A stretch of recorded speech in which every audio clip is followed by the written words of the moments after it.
Praise the Lord. Hallelujah. കർത്താവ് നിങ്ങളെ ധാരാളമായിട്ട് അനുഗ്രഹിക്കട്ടെ. നമ്മൾ ഈ കഴിഞ്ഞ ദിവസങ്ങളൊക്കെ ചിന്തിച്ചുകൊണ്ടിരുന്നത് വിളിയെക്കുറിച്ചാണ്. ദൈവം നമ്മളെ വിളിച്ച വിളി. വചനം വളരെ വ്യക്തമായി പറയുന്നു, നിങ്ങളുടെ വിളിയും തെരഞ്ഞെടുപ്പും ഉറപ്പാക്കിക്കൊള്ളുവിൻ, എങ്കിൽ നിങ്ങൾ തെറ്റിപ്പോവുകയില്ല. അപ്പൊ ഇവിടെ വിളിയെക്കുറിച്ചും തെരഞ്ഞെടുപ്പിനെ കുറിച്ചുമുള്ള മനസ്സിലാക്കലിൽ നമുക്ക് ഏറ്റവും ആവശ്യമായി വേണ്ട ഒരു കാര്യമെന്ന് പറയുന്നത് പരിശുദ്ധാത്മാവിനോട് ചേർന്നുള്ള നടപ്പാണ്. നമുക്ക് നമ്മളെ പാപികളാണ് എന്ന് മുദ്രകുത്തി, നമ്മൾ പാപികളാണ്, കുറവുള്ളവരാണ് എന്ന് വീണ്ടും വീണ്ടും കേട്ട് കേട്ട് കേട്ട് മനസ്സിനുള്ളിൽ നമ്മൾ പാപികളാണെന്നുള്ള ബോധത്തിൽ ജീവിക്കുന്നവരാണ് ധാരാളം പേര്. അവർക്ക് അവരുടെ ജീവിതത്തിൽ മുന്നേറണമെന്നുണ്ടെങ്കിലും അവർക്ക് സാധിക്കുന്നില്ല. കാരണം അവരുടെ ഉള്ളിൽ പാപികളാണെന്നുള്ള ബോധ്യം അവരെ വാഴുക. യേശുക്രിസ്തുവിന്റെ രക്തത്താൽ വീണ്ടെടുക്കപ്പെട്ട ദൈവജനം, യേശുവിന്റെ രക്തത്താൽ വിടുവിക്കപ്പെട്ടവർ, വചനത്തിൽ പറയുന്ന അനുസരിച്ച് അവനെ കൈക്കൊണ്ട് അവന്റെ നാമത്തിൽ വിശ്വസിക്കുന്നവര് ദൈവമക്കളാകാൻ അധികാരം കിട്ടും. അപ്പൊ യേശുവിനെ കൈക്കൊണ്ട് യേശുവിനെ സ്വീകരിച്ചപ്പോൾ നാം ദൈവമക്കളാണ് എന്ന് നമ്മൾ അവകാശപ്പെടുന്നു. അപ്പൊ നമ്മൾ പറയുന്ന ഒരു കാര്യമാണ്, യേശു അവനെ കൈക്കൊണ്ട് അവന്റെ നാമത്തിൽ വിശ്വസിക്കുന്നവർക്കും ദൈവമക്കൾ. അപ്പൊ നാം ദൈവത്തിന്റെ മക്കളാണെങ്കിൽ എങ്ങനെയാണ് പാപികളാകുന്നത്? അതായത് ദൈവമക്കളാണെങ്കിൽ ദൈവത്തിന്റെ മക്കളാണ്. അപ്പൊ എങ്ങനെ പാപികൾ എന്ന കാറ്റഗറി നമ്മളാകുന്നത്? അത് നമ്മൾ നാളുകളായി കേട്ട് ശീലിച്ച് നമ്മുടെ മനസ്സിൽ തഴമ്പിച്ച് കിടക്കുക. അത് മാറത്തില്ല. അതിങ്ങനെ നമ്മളെ കൺട്രോൾ ചെയ്യും. അപ്പൊ നമ്മൾ എല്ലാ ആഴ്ചകളും എന്നല്ല, എല്ലാ ദിവസവും കേൾക്കുന്ന വചനത്തിൽ കൂടെ നമ്മൾ പരമാവധി ശ്രമിക്കുന്ന കാര്യം എന്താ? എവിടെ ഞാൻ കൂടുതൽ ക്രമീകരിക്കണം, എവിടെയൊക്കെയാണ് എൻ്റെ ജീവിതത്തെ ഞാൻ ക്രമീകരിക്കേണ്ടത്, എവിടെയൊക്കെയാണ് ഞാൻ എൻ്റെ ജീവിതത്തെ ദൈവത്തോട് അടുക്കേണ്ടത്. യെശയ്യാ പ്രവാചന പുസ്തകത്തിൽ 5-13 പറയുന്ന ഒരു കാര്യമുണ്ട്, എൻ്റെ ജനം അറിവില്ലായ്മയാൽ പ്രവാസത്തിലേക്ക്. ഈ സ്ലേവറി അഥവാ ഈ അടിമത്വം എന്ന് പറയുന്നത് അവരങ്ങനെ ആയിരിക്കുന്നത് കൊണ്ടല്ല, അവരടിമകളല്ല ഇപ്പോൾ. പക്ഷെ അറിവില്ലായ്മ കൊണ്ട് പ്രവാസത്തിലേക്ക് പോകുന്നത്. അത് എന്താ അറിവില്ല? ഞാൻ സ്വതന്ത്രനായി എന്ന അറിവില്ല. അതാണ് ഏറ്റവും വലിയ പ്രശ്നം. ഞാൻ സ്വതന്ത്രനായി എന്നുള്ള ബോധ്യം എൻ്റെ അകത്ത് വരുമ്പോൾ അവിടെ ഉണ്ടാകുന്നതാണ് സ്വാതന്ത്ര്യം. ആ സ്വാതന്ത്ര്യത്തെ അനുഭവിക്കാൻ കഴിയാതവണ്ണം നാളുകളായി നാം കേട്ട് കേട്ട് കേട്ട് തഴമ്പിച്ച ചില പ്രസ്താവനകൾ നമ്മളെ ഇപ്പോഴും അടിമകളാക്കി വെച്ചിരിക്കും. നമ്മൾ ആ അടിമത്വത്തിൽ കിടക്കും. ആ അടിമത്വത്തിൽ നിന്ന് കരകയറാൻ നമുക്ക് സാധിക്കുന്നില്ല. അപ്പോഴീ നമ്മുടെ ജീവിതത്തിനകത്ത് നമ്മളെ കുറിച്ചുള്ള ബോധ്യം ആദ്യം നമുക്ക് വേണം. അതായത് കൂടെ നടക്കുക എന്ന് പറയുന്നത് എല്ലാവരും ചിന്തിക്കുന്ന ഒരു കാര്യം. ആൾക്കൂട്ടത്തിന്റെ കൂടെ നടക്കുക. നമ്മൾ ചിന്തിച്ച് നോക്കിക്കേ, നമ്മൾ എയർപോർട്ടിൽ, റെയിൽവേ സ്റ്റേഷനിൽ, ബസ് സ്റ്റേഷനിൽ, നമ്മൾ എവിടെ പോയാലും, സ്കൂളിൽ, കോളേജിൽ, എല്ലായിടത്തും എല്ലാവരും നടക്കുമ്പോൾ നമ്മൾ കൂടെ നടക്കും. അതൊരു പ്രത്യേകത ഉള്ള കാര്യമല്ല, നടക്കും. പക്ഷേ കൂടെ നടക്കാൻ ആഗ്രഹിക്കുക എന്ന് പറയുന്നത് തെറ്റൊന്നുമുള്ള കാര്യമല്ല കേട്ടോ. ചില കാര്യങ്ങളിൽ കൂടെ നടക്കുന്നത് നല്ലത്. എന്നാൽ ഒറ്റയ്ക്ക് നടക്കുക എന്ന് പറയുന്നത് ധൈര്യമുള്ള, ദൈവത്തിൽ വിശ്വാസമുള്ള ഒരുവനെ പറ്റും. ഒറ്റയ്ക്ക് നിൽക്കാനായിട്ട് നമുക്ക് നമ്മുടെ അകത്തൊരു ബോധ്യം ഉണ്ടാകണം. യേശുക്രിസ്തുവിന്റെ രക്തത്താൽ ഞാൻ വിലയ്ക്ക് വാങ്ങപ്പെട്ടു, ഞാൻ നീതിമാനാണ്, ഞാൻ ദൈവത്തിന്റെ പൈതലാണ്. യേശുവിന്റെ രക്തം എന്നെ കഴുകി എന്നെ കർത്താവിന് പ്രയോജനമുള്ള, അല്ലെങ്കിൽ കർത്താവിന് കൊള്ളാവുന്ന ഒരു പാത്രമാക്കി എന്നെ മാറ്റിയിരിക്കുക. അപ്പൊ അങ്ങനെ കർത്താവിന് കൊള്ളാവുന്ന പാത്രമായി എന്നെ മാറ്റിയത് കൊണ്ട് ഞാൻ ഇനി ശാപത്തിന്റെയും അകൃത്യത്തിന്റെയും പ്രയാസങ്ങളുടെയും കീഴിലല്ല. I am blessed. ഞാൻ അനുഗ്രഹിക്കപ്പെട്ടു. ഞാൻ അനുഗ്രഹിക്കപ്പെട്ട നിലയിലേക്ക് എൻ്റെ ജീവിതത്തിൽ അനുഗ്രഹത്തിന്റെ ചുവടുകൾ വെക്കത്തക്കവണ്ണം എന്നെ സഹായിക്കുന്ന എൻ്റെ ബോധ്യമാണ് ഞാൻ കർത്താവിൽ അനുഗ്രഹിക്കപ്പെട്ടു. അപ്പൊ നമ്മൾ കർത്താവിന്റെ മക്കളാണ്. ആരാണ്? അവനെ കൈക്കൊണ്ട് അവന്റെ നാമത്തിൽ വിശ്വസിക്കുന്ന ഏവരും ദൈവമക്കളാണ്. അതുകൊണ്ട് വചനത്തിൽ പറയുന്നത് നാം മക്കളാകൊണ്ട് അബ്ബാ പിതാവേ എന്ന് വിളിക്കുന്ന സ്വപുത്രന്റെ ആത്മാവിനെ നമ്മുടെ ഉള്ളിൽ പകർന്നിരിക്കുക. നമ്മൾ മക്കളാണ്. അതുകൊണ്ട് അത് ദൈവവചനത്തില് നാം മക്കളാകൊണ്ട് അബ്ബാ പിതാവി എന്ന് വിളിക്കുന്ന പുത്രത്വത്തിന്റെ ആത്മാവിനെ നമ്മുടെ ഉള്ളിൽ പകർന്നിരിക്കുന്നെന്ന് ഗലാത്യ ലേഖനത്തിൽ 4-ാം അധ്യായത്തിൽ പറയുമ്പോൾ അത് ഒരു സംശയാസ്പദമായ നിലയിലല്ല പറയുന്നത്, ഉറപ്പോടാണ് പറയുന്നത്. അവിടെ അതിന്റെ 6-ാമത്തെ വാക്യം, ഗലാത്യ ലേഖനം 4:6, നിങ്ങൾ മക്കളാകൊണ്ട് അബ്ബാ പിതാവേ എന്ന് വിളിക്കുന്ന സുപുത്രന്റെ ആത്മാവിനെ ദൈവം നമ്മുടെ ഹൃദയങ്ങളിൽ അയച്ചു. നമ്മൾ മക്കളാണ്, അതുകൊണ്ട് നമ്മുടെ ഹൃദയങ്ങളിൽ അബ്ബാ പിതാവേ എന്ന് വിളിക്കുന്ന സുപുത്രന്റെ ആത്മാവിനെ നമ്മുടെ ഉള്ളിൽ അയച്ചിരിക്കും. അപ്പൊ ആ സുപുത്രന്റെ ആത്മാവിനാൽ നയിക്കപ്പെടുന്ന നമ്മള് അബ്ബാ പിതാവേ എന്ന് വിളിക്കുന്ന പുത്രത്വത്തിന്റെ അധികാരത്തോടെ, ഇപ്പൊ ഇവിടെ നമ്മൾ ഈ വചനത്തിൽ യോഹന്നാന്റെ സുവിശേഷം 1-ാം അധ്യായത്തിൽ കാണുന്നത് അവനെ കൈക്കൊണ്ട് അവന്റെ നാമത്തിൽ വിശ്വസിക്കുന്നവർ, അവന്റെ നാമത്തിൽ വിശ്വസിക്കും. പിന്നെ നാമം എന്ന് പറയുമ്പോൾ നിങ്ങളൊരു പേരായിട്ട് 2 അക്ഷരം യേശു എന്ന നാമം, ആ പേരായിട്ട് നിങ്ങൾ കാണരുത്. നമ്മൾ ചിന്തിച്ചു നോക്കുക, ഞാൻ പേരിന്റെ വളരെയേറെ പ്രാധാന്യമുണ്ട് നാമത്തിന്.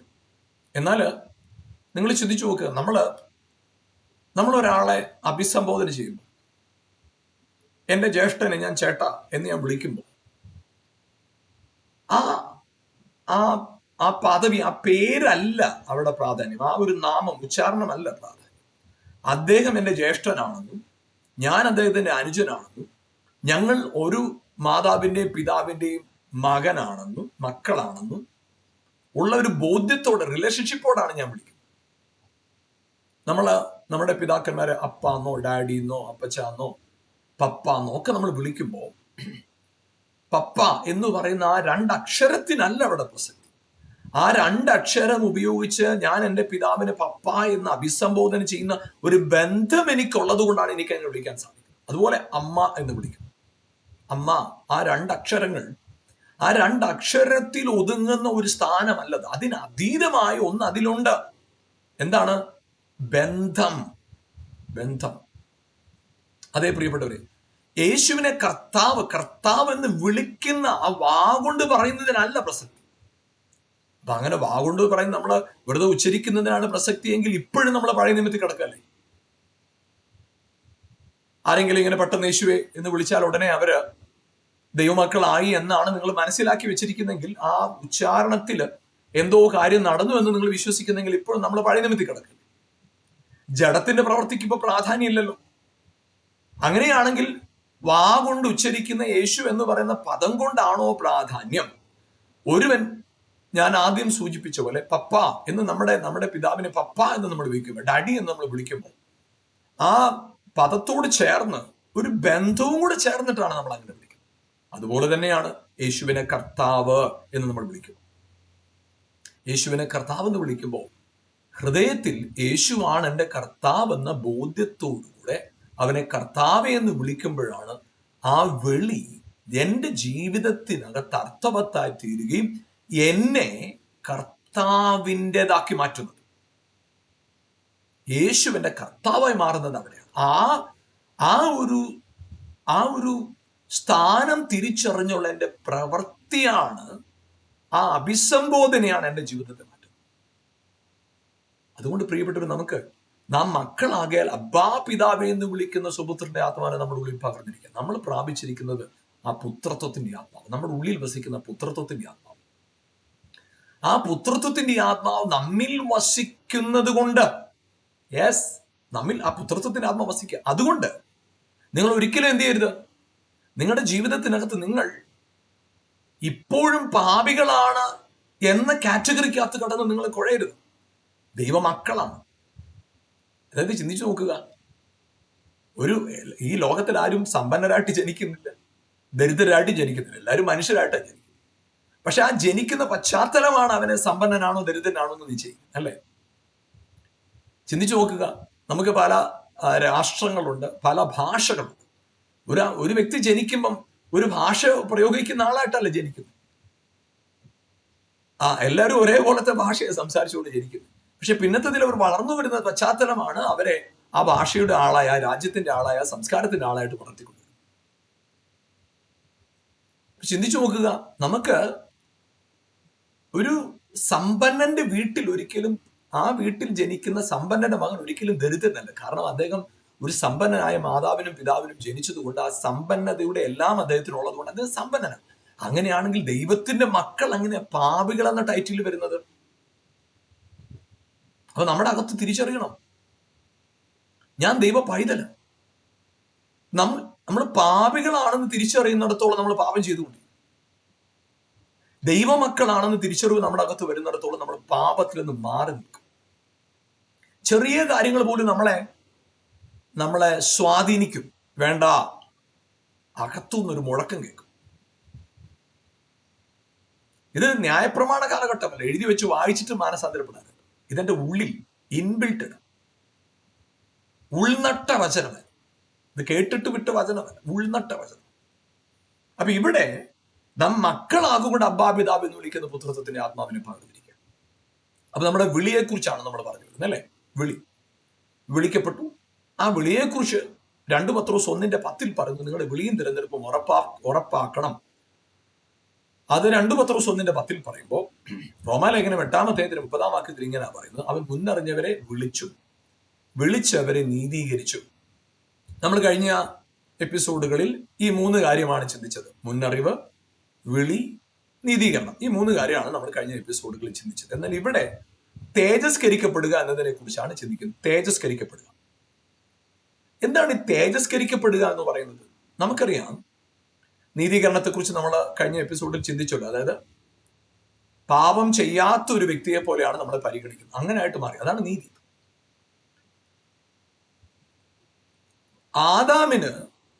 ആദാമിനെ സംബന്ധിച്ചിടത്തോളം കർത്താവിനെ സൃഷ്ടിച്ചപ്പോൾ ആണും പെണ്ണുമായി സൃഷ്ടിച്ചു എന്ന് എഴുതിയിരിക്കുന്നു. അവരെ അനുഗ്രഹിച്ചു എന്ന് എഴുതിയിരിക്കുന്നു. അവർക്ക് ആദാം എന്ന് പേരിട്ട് എന്നെല്ലാം എഴുതിയിട്ടുണ്ട്. എന്നാൽ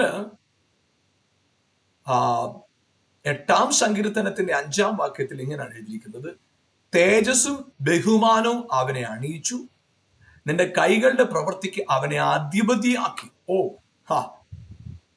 അത്ര മനോഹരമായിട്ടാണ്. തേജസ്സും ബഹുമാനവും ആദമിനെ അണിയിച്ചു. Glory and honour. മഹത്വവും തേജസ്സും അണിഞ്ഞിരിക്കുക, തേജസ്സും ബഹുമാനം. എന്നാൽ റോമാലേഖനം 3:23 പറയുന്നു, ഒരു വ്യത്യാസവുമില്ല, എല്ലാവരും പാപം ചെയ്ത് ദൈവത്തിന്റെ തേജസ് ഇല്ലാത്തവരായിട്ടുണ്ട്. അപ്പൊ തേജസ് നഷ്ടപ്പെട്ടു. തേജസ് നഷ്ടപ്പെട്ട മനുഷ്യന് ആ തേജസ് മടക്കി തരിക എന്നതാണ് യേശുവിന്റെ ക്രൂശുമരണ പുനരുത്ഥാനത്തിന്റെ പ്രധാന ഉദ്ദേശം. അതായത് എന്താണ് ഈ തേജസ് നഷ്ടപ്പെടുക എന്ന് പറഞ്ഞത്? അതായത് നമ്മൾ ഈ തേജസ് എന്ന് പറയുമ്പോൾ നമ്മൾ ഒരിക്കലും ഈ എന്താ പറയുന്നത്, ഒരു ഡിവൈൻ ഉള്ള എന്തോ പുറമെ നമ്മുടെ പുറത്ത് കാണുന്ന എന്തോ പ്രത്യേക പ്രകാശ വലയം പോലെ ഉള്ള ഒരു തേജസ്, ആ ഒരു തേജസ് എന്ന് പറയുന്നതിനെ ആ ഒരു നിലയിൽ കാണരുത്. തേജസ് എന്ന് പറയുമ്പോൾ നമ്മൾ മനസ്സിലാക്കേണ്ട ഒരു കാര്യം, നമ്മുടെ സ്ഥാനം, പൊസിഷൻ നഷ്ടപ്പെട്ടു. അതായത് തേജസ്സും ബഹുമാനവും, ആ തേജസ് ഉള്ളത് കൊണ്ട് അവന് ഓണർ ഉണ്ട്, ഗ്ലോറി ഉള്ളത് കൊണ്ട് ഓണർ ഉണ്ടാകും. ഗ്ലോറി, തേജസ് അവന് ബഹുമാനത്തെ കൊണ്ടു. എന്നാൽ തേജസ് നഷ്ടപ്പെട്ടപ്പോ ബഹുമാനം നഷ്ടപ്പെട്ടു. കാരണം തേജസ്സിൽ നിന്ന് താഴെ, ആ പൊസിഷനിൽ താഴേക്ക്. അപ്പൊ നമുക്ക് എന്താണ് തേജസ്? ഏകജാതനായവന്റെ തേജസ് ആയിട്ട് കണ്ടു. അപ്പൊ കർത്താവിനെ കുറിച്ച് തേജസ്, അവന്റെ ഏകജാതനായവന്റെ തേജസ് എന്നാണ് പറയുന്നത്. അപ്പൊ നമുക്ക് ഈ തേജസ് എന്ന് പറയുമ്പോൾ നമ്മുടെ ചുറ്റുമുള്ള പ്രകാശവലയം എന്ന നിലയിൽ കാണുന്നതിൽ നിന്ന് വ്യത്യസ്തമായിട്ട് നമ്മൾ കർത്താവിന്റെ എന്താണ് നമ്മൾ മനസ്സിലാക്കേണ്ടത്? നമുക്ക് കർത്താവിനുണ്ടായിരുന്ന പൊസിഷൻ, ആ പൊസിഷനാണ് ഇമ്പോർട്ടൻറ്റ്. നമുക്ക് യോഹന്നാന്റെ സുവിശേഷം 1-ാം അധ്യായത്തില് വെളിച്ചം ഈ ഭൂമിയിലേക്ക് വന്നുകൊണ്ടിരുന്നു, ഏത് മനുഷ്യനെയും പ്രകാശിപ്പിക്കുന്ന സത്യ വെളിച്ചം, അത് അവനെ കൈക്കൊണ്ട് അവന്റെ നാമത്തിൽ വിശ്വസിക്കുന്ന ഒരു ദൈവമക്കളാകാൻ അധികാരം ലഭിച്ചു. വചനം ജഡമായി തീർന്ന് നമ്മുടെ ഇടയിൽ പാർത്തു. ആ വാക്യത്തിൽ 14-ാമത്തെ വാക്യത്തിൽ 1-ാം അധ്യായം 14-ാം വാക്യം, വചനം ജഡമായി തീർന്നു, കൃപയും സത്യവും നിറഞ്ഞവനെ നമ്മുടെ ഇടയിൽ പാർത്തു, ഞങ്ങൾ അവന്റെ തേജസ് പിതാവിൽ നിന്ന് ഏകജാതനായവന്റെ തേജസ്സായി കണ്ടു. അപ്പൊ അവിടെ തേജസ് എന്ന് പറയുമ്പോൾ ഏകജാതന്റെ പൊസിഷൻ, പുത്രന്റെ പൊസിഷനെയാണ് ഗ്ലോറി എന്ന വാക്കുകൊണ്ട് നമ്മൾ മനസ്സിലാക്കുന്നത്. തേജസ്സിനെ പൊസിഷനായിട്ട് മനസ്സിലാക്കണം. പൊസിഷൻ. അപ്പം പാപം ചെയ്തപ്പോ മനുഷ്യന് നഷ്ടപ്പെട്ട തേജസ്, അതായത് തേജസ് എന്ന് പറയുന്നത്, ദൈവത്തിന്റെ തേജസ് എന്ന് പറയുന്നത് മഹത്വമായി ഇറങ്ങി പുകയായും അല്ലെ നമ്മള് ദേവാലയത്തിൽ തേജസ്സായിട്ട് ഇറങ്ങി ആ തേജസ്സിനെ ആ ഒരു പ്രത്യക്ഷതയല്ല ഞാൻ ഉദ്ദേശിക്കുന്നത്. മനുഷ്യൻ നഷ്ടപ്പെടുത്തിയ തേജസ്സിനെ കുറിച്ചാണ്. ദൈവത്തിന്റെ തേജസ്സുള്ള പ്രത്യക്ഷതയെ നമ്മൾ പല സ്ഥലത്ത് ബൈബിളിൽ കാണുന്നുണ്ട്. പുക പോലെ ഇറങ്ങി ഒന്നൊക്കെ പല സ്ഥലത്ത് നമ്മൾ കാണുന്നുണ്ട്. അതിനെ അല്ല ഞാൻ ഉദ്ദേശിക്കുന്നത്. എന്നാൽ നമുക്ക് തേജസ് നഷ്ടപ്പെട്ടു എന്ന് പറയുമ്പോൾ ആ പൊസിഷൻ നഷ്ടപ്പെടുത്തി. എന്നാൽ യേശുക്രിസ്തുവിന്റെ മരണവും പുനരുത്ഥാനത്തിലൂടെ സംഭവിച്ച കാര്യം എബ്രായ ലേഖനത്തിൽ നമുക്ക് അതിന്റെ 2-ാമത്തെ അധ്യായത്തിൽ നമുക്ക് എബ്രായ ലേഖനം അതിന്റെ 2-ാമത്തെ അധ്യായത്തിൽ യേശുക്രിസ്തു അനേക പുത്രന്മാരെ നമുക്ക് അതിന്റെ 10-ാം വാക്യം, എബ്രായ ലേഖനം 2:10, സകലത്തിനും ലാക്കും സകലത്തിനും കാരണഭൂതനുമായവൻ അനേക പുത്രന്മാരെ തേജസ്സിലേക്ക് നടത്തുമ്പോൾ അവരുടെ രക്ഷാനായകനെ കഷ്ടാനുഭവങ്ങളാൽ തികഞ്ഞവനാക്കുന്നത് യുക്തമാവും. അപ്പൊ അവിടെ വളരെ വ്യക്തമായി പറയുന്നത് ഇങ്ങനെയാണ്: കഷ്ടാനുഭവങ്ങളാൽ തികഞ്ഞവനാക്കി. ആരെയാണ്? രക്ഷാനായകൻ. ആ രക്ഷാനായകൻ ചെയ്ത കാര്യം എന്താണ്? അനേക പുത്രന്മാരെ തേജസ്സിലേക്ക് നടത്തി. അപ്പൊ അവിടെ പുത്രനുള്ളതാണ് തേജസ്, അഥവാ തേജസ് ഉള്ളവനാണ് പുത്രൻ. അപ്പൊ തേജസ് എന്താണ്? പുത്രത്വത്തിന്റെ സ്ഥാനത്തെ കുറിക്കുന്നതാണ് ഗ്ലോറി, തേജസ്. അപ്പൊ നിങ്ങളുടെ ജീവിതത്തിനകത്ത് തേജസ് നഷ്ടപ്പെട്ടു എന്ന് പറയുമ്പോൾ നമ്മൾ എനിക്കുണ്ടായിരുന്ന പ്രത്യേക കവറിങ് നഷ്ടപ്പെട്ടു. ചിലർ പറയാറുണ്ടല്ലോ, നമ്മുടെ പ്രാർത്ഥനയുടെ കവറിങ്ങിനകത്ത്, ഇന്ന കവറിങ്ങിനകത്ത്, ചിലർ പറയാറുണ്ടല്ലോ ഇന്ന നേതൃത്വത്തിന്റെ കവറിങ്ങിനകത്ത്. ഞാൻ പറയട്ടെ, നിങ്ങൾ മറ്റൊരു കവറിങ്ങിനകത്തുമല്ല, നിങ്ങൾ ക്രിസ്തുവിനെ ധരിച്ചിരിക്കുക. പിന്നെ മറ്റെന്ത് കവറിങ് അവിടെ ഉള്ളത്? മറ്റെന്ത് കവറിങ് അതിനതീതമായിട്ടുള്ളത്? നിങ്ങൾ ക്രിസ്തുവിനെ ധരിച്ചിരിക്കുക.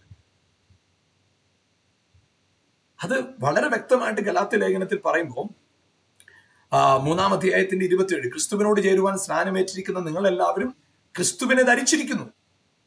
ക്രിസ്തുവിനെ ധരിച്ചിരിക്കുന്നു. അപ്പൊ അങ്ങനെ നിങ്ങൾ ക്രിസ്തുവിനെ ധരിച്ചിരിക്കുമ്പോൾ അതിനപ്പുറം മറ്റെന്ത് കവറിങ്ങാണ് നമുക്കുള്ളത്? വേറെന്ത് കവറിങ്ങാണ് വേണ്ടത്? അപ്പൊ ക്രിസ്തുവിനെ ധരിച്ചവരായ നമ്മൾ ആ പുത്രത്വത്തിനാണ് തേജസ് എന്ന് പറയുന്നത്. നമ്മുടെ മക്കളായി മാറും. അപ്പൊ നമ്മുടെ അകത്ത് ഇന്നുള്ള ഏറ്റവും വലിയ ബോധ്യം എന്തായിരിക്കണം എന്നറിയാമോ? ഞാൻ ദൈവത്തിന്റെ മകനാണ് എന്ന തിരിച്ചറിവ്. ആ തിരിച്ചറിവിനെയാണ് നമ്മൾ മനസ്സിലാക്കേണ്ടത്. ഹല്ലേലൂയ. എന്തായിട്ട്? തേജസ് എന്ന് മനസ്സിലാക്കണം. അപ്പൊ അവിടെ ക്രിസ്തുവിൽ മുന്നറിഞ്ഞവരെ വിളിച്ചവരെ നീതീകരിച്ചവരെ തേജസ്കരിച്ചുമിരിക്കുന്നു. അപ്പൊ അതായത് അനേക പുത്രന്മാരെ തേജസ്സിലേക്ക് നടത്തുമ്പോൾ, എബ്രായർ 2:10, തേജസ്സിലേക്ക് നടത്തി. അപ്പൊ നമ്മള് നഷ്ടപ്പെട്ട തേജസ്സിനെ പ്രാപിച്ച ദൈവത്തിന്റെ മക്കളാണ് ഞാൻ. തേജസ്കരിച്ചിരിക്കുന്നു. അപ്പൊ ആ ഒരു വാക്കിനെ ഞാനത് പറയുമ്പോൾ നിങ്ങൾക്ക് കുറച്ചുകൂടെ വ്യക്തമാകാനായിട്ട് നമുക്ക് ആ ഗലാത്യ ലേഖനത്തിൽ നമ്മൾ വായിച്ച റോമാലേഖനം നമ്മൾ വായിച്ച വാക്യത്തിലേക്ക് തന്നെ തിരിച്ചു പോകാം. റോമാലേഖനം അതിന്റെ 8-ാമത്തെ അധ്യായത്തില് നമ്മൾ വായിച്ചത് 30-ാമത്തെ വാക്യമാണല്ലോ. എന്നാൽ അതിന്റെ 29-ാം വാക്യം വായിക്കാം. അവൻ മുന്നറിഞ്ഞവരെ തന്റെ പുത്രൻ അനേക സഹോദരന്മാരിൽ ആദ്യജാതനാകേണ്ടതിന് അവന്റെ സ്വരൂപത്തോട് അനുരൂപമാകുവാൻ മുൻനിയമിച്ചു. അപ്പൊ എന്തിനാ മുൻനിയമിച്ചത്? അവന്റെ പുത്രന്റെ സ്വരൂപത്തോട് അനുരൂപമാകുവാൻ. ഹല്ലേലൂയ. അപ്പൊ എന്താണ് തേജസ്കരിക്കുക എന്ന് പറയുന്നത്? പുത്രന്റെ സാദൃശ്യത്തോട് അനുരൂപമാക്കി. അത്രേ ഉള്ളൂ. ഇന്ന് നമുക്ക് നമ്മുടെ ജീവിതത്തിനകത്ത് നമുക്കിന്ന് വേണ്ടത് വേറെ ഒന്നുമല്ല. നാം അവന്റെ പുത്രനോട് അനുരൂപപ്പെട്ടിരിക്കുന്നു എന്ന തിരിച്ചറിവാണ് നിങ്ങൾക്കും എനിക്കും വേണ്ടുന്ന വളരെ പ്രധാനപ്പെട്ട കാര്യം. നിങ്ങളും ഞാനും അവന്റെ പുത്രനോട് അനുരൂപമായിരിക്കുന്നു എന്ന തിരിച്ചറിവ്. Praise God. പുത്രൻ, നമ്മൾ ദൈവത്തിന്റെ മക്കളാണ്, ദൈവമക്കളാണ്, ക്രിസ്തുവിന്റെ കൂട്ടവകാശികൾ, ദൈവത്തിന്റെ അവകാശികൾ. നമ്മുടെ പകർന്നിരിക്കുന്ന ആത്മാവ് പുത്രത്വത്തിന്റെ ആത്മാവ്. നമ്മൾ ഈ പാപിയ പാപിയ പാപിയ ഇത് കേട്ട് കേട്ട് കേട്ട് കേട്ട് എന്താണോ നമ്മൾ കേൾക്കുന്നത് അതാണ് നമ്മുടെ ജീവിതത്തിൽ പ്രാവർത്തിക്കുന്നത്. നമ്മൾ ആരാണെന്നാണോ തിരിച്ചറിയുന്നത് നമ്മളത് ചെയ്തുകൊണ്ടിരിക്കും. ഒരു കൊച്ചു കുഞ്ഞ് ഒരു പാത്രം താഴെ ഇട്ട് പൊട്ടിച്ചാൽ ആരും ഒന്നും പറയത്തില്ല. കുഞ്ഞ് അറിയാതെ കൈ വഴുതി വീണതാണ്. ആ കുഞ്ഞത് ആ പാത്രം തട്ടിയിടുവാൻ കാരണമായ വ്യക്തിയായിരിക്കും നമ്മൾ കുറ്റപ്പെടുത്തും. പക്ഷെ ഒരു പ്രായമായ ഒരു യുവാവായിരിക്കുന്ന വ്യക്തി അശ്രദ്ധ കൊണ്ട് പാത്രം താഴെയിട്ടാൽ ഉടനെ ചിലപ്പം അവര് ശാസിച്ചിരിക്കും, എന്താ ശ്രദ്ധിച്ച് ചെയ്യേണ്ടേ എന്നൊന്ന് പറയും. ആ കുഞ്ഞാന്ന് ബോധ്യമുള്ളിടത്തോളം കുഞ്ഞിന്റെ പണി ചെയ്തുകൊണ്ടിരിക്കും. പക്ഷെ വളർന്നു എന്ന് മനസ്സിലാകുമ്പോൾ ബോധ്യത്തോടു കൂടെ ചെയ്യുന്ന കാര്യം കെയർഫുൾ ആയിട്ട്. നമ്മുടെ ഉള്ളിലൊരു ബോധ്യം ഉണ്ടാകും, ഞാന് പാപിയാണ് പാപിയാണ് പാപിയാണെന്ന് കേട്ട് കേട്ട് ജീവിച്ച് വളർന്ന് പാപിയായി മരിക്കാനുള്ളവനല്ല. ഞാൻ പാപിയായിരുന്നു. യേശുവിനെ കർത്താവായി സ്വീകരിക്കുന്നതിന് ഹൃദയം കൊണ്ട്, നാക്കുകൊണ്ട് പറയുമ്പോൾ, വാവുകൊണ്ട് പറയുമ്പോഴല്ല, ഹൃദയം കൊണ്ട് വിശ്വസിച്ച് കർത്താവ് എന്ന് പറയുന്നതിന് മുമ്പ് വരെ ഞാൻ പാപിയായിരുന്നു. എന്റെ ജീവിതത്തിൽ ശാപം മാത്രമുള്ളായിരുന്നു.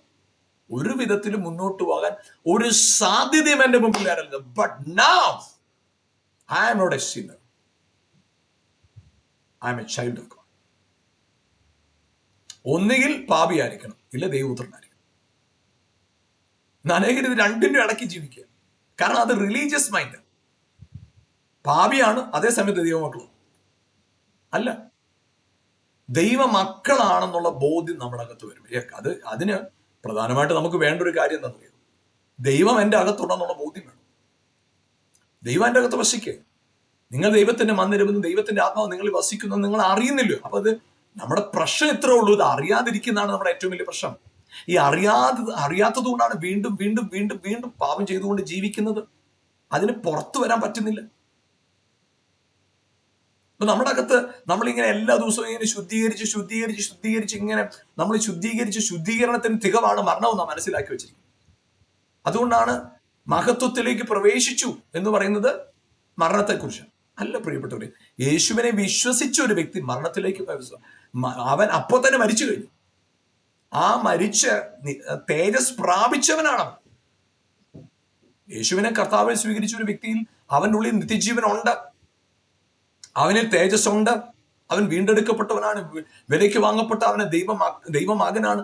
ഇതിനെയാണ് നമ്മൾ മനസ്സിലാക്കുന്നത് പ്രിയപ്പെട്ട. ഞാൻ ആ വാക്യങ്ങൾ ഒന്നുകൂടെ വായിച്ച് പ്രാർത്ഥിക്കാം. റോമാലേഖനം 8-ാം അധ്യായത്തിന്റെ 30-ാം വാക്യം. മുൻ നിയമിച്ചവരെ വിളിച്ചും വിളിച്ചവരെ നീതീകരിച്ചും നീതീകരിച്ചവരെ തേജസ്കരിച്ചും ഇരിക്കും.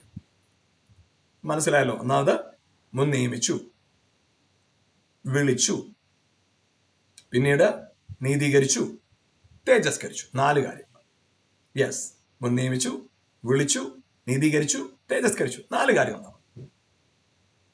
ഈ 4 കാര്യങ്ങൾ നടന്ന് തേജസ്കരിച്ചു. നമുക്കതെല്ലാം ഒരു ആലങ്കാരിക പദങ്ങളായിട്ട് തോന്നുന്നു. എന്തോ വലിയ കാര്യം നടന്നതുപോലെ.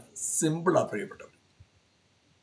മുൻ നിയമിച്ചു എന്ന് പറഞ്ഞാൽ വിശ്വസിക്കുന്നവർ പുത്രന്റെ പദവിയിലേക്ക് വരുമെന്ന് മുൻ നിയമിച്ചു. അങ്ങനെ നിയമിച്ചതിനെ വിളിച്ചു. വിളിച്ചു എന്ന് പറഞ്ഞാൽ അറിയിച്ചു, എല്ലാവരോടും അറിയിച്ചു. വിശ്വസിച്ചാൽ നീ ഇങ്ങനെ ആവും, അത് അറിയിച്ചു, വിളിച്ചു. നീതീകരിച്ചു. നീതീകരിച്ചു പുത്രനെ പോലെ ആക്കി, പാപം ചെയ്യാത്ത വ്യക്തിയാക്കി. തേജസ്കരിച്ചു എന്ന് പറഞ്ഞാൽ പുത്രന്റെ പദവിയിലേക്ക് കൊണ്ടുവന്ന് വെച്ചിരിക്കുക. അപ്പൊ അത് മനസ്സിലാക്കണമെങ്കിൽ 29-ാമത്തെ വാക്യം വായിക്കണം. അവൻ മുന്നറിഞ്ഞവരെ തന്റെ പുത്രൻ അനേക സഹോദരന്മാരിൽ ആദ്യജാതനാകേണ്ടതിന് അവന്റെ സ്വരൂപത്തോട് അനുരൂപമാകുവാൻ മുൻ നിയമിച്ചുമിരിക്കും. അപ്പൊ നമ്മൾ മുൻ നിയമിക്കപ്പെട്ടവര് എന്തിനു വേണ്ടിയാ?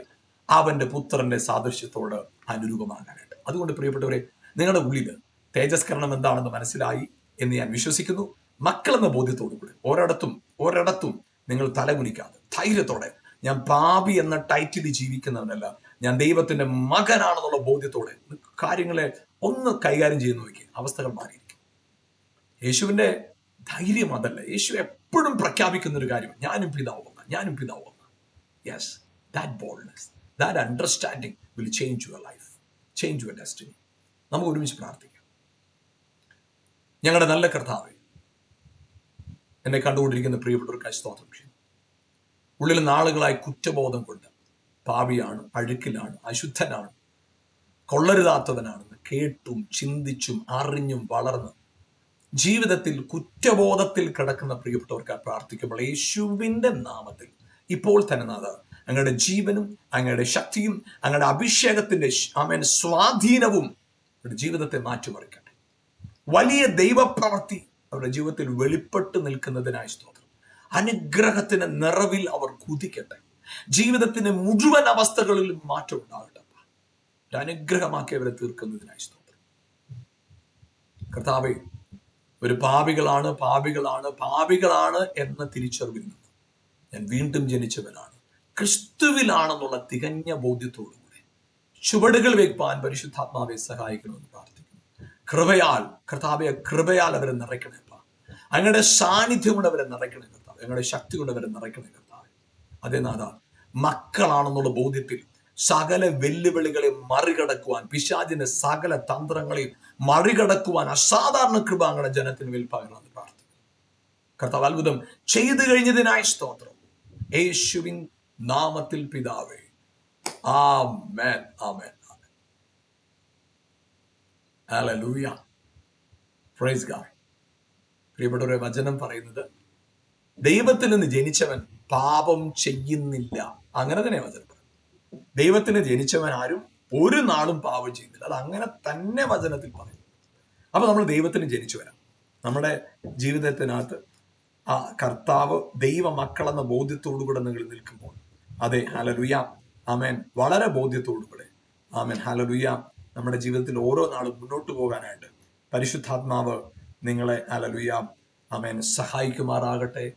ആമേൻ. ഈ മെസ്സേജ് നിങ്ങൾക്ക് അനുഗ്രഹമായിരുന്നുവെങ്കിലും മറ്റുള്ളവർക്കും ഈ മെസ്സേജ് നിങ്ങൾ ഷെയർ ചെയ്യുക. ഒപ്പം ഞാൻ ഈ പ്രോഗ്രാമിന് വേണ്ടി പ്രാർത്ഥിക്കുക.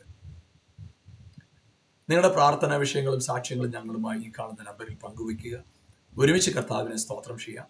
അതുപോലെ തന്നെ ഞങ്ങളുടെ പുസ്തകങ്ങൾ സൗജന്യമായി ലഭിക്കാൻ ആഗ്രഹിക്കുന്നു. ഈ കാണുന്ന നമ്പറിൽ ഞങ്ങളുമായി ബന്ധപ്പെടുക. തികച്ചും സൗജന്യമായിട്ട് നിങ്ങൾക്ക് പുസ്തകം ലഭ്യമാകും. അത് നിശ്ചയമായിട്ട് നിങ്ങൾക്ക് പ്രയോജനമായിരിക്കും. ആമേൻ. ഒരുമിച്ച് കർത്താവിന്റെ രാജ്യത്തിനായി ഒരുമിച്ച് നിൽക്കാൻ വചനത്തിൽ പറയുന്ന പോലെ, ആമേൻ, നീതിമാന്മാർ കർത്താവിന്റെ, ആമേൻ, രാജ്യത്തിൽ ശോഭയുള്ളവരായി, അതെ, അങ്ങനെ നിൽക്കുവാൻ പരിശുദ്ധാത്മാവ് സഹായിക്കട്ടെ. God bless you. ആമേൻ.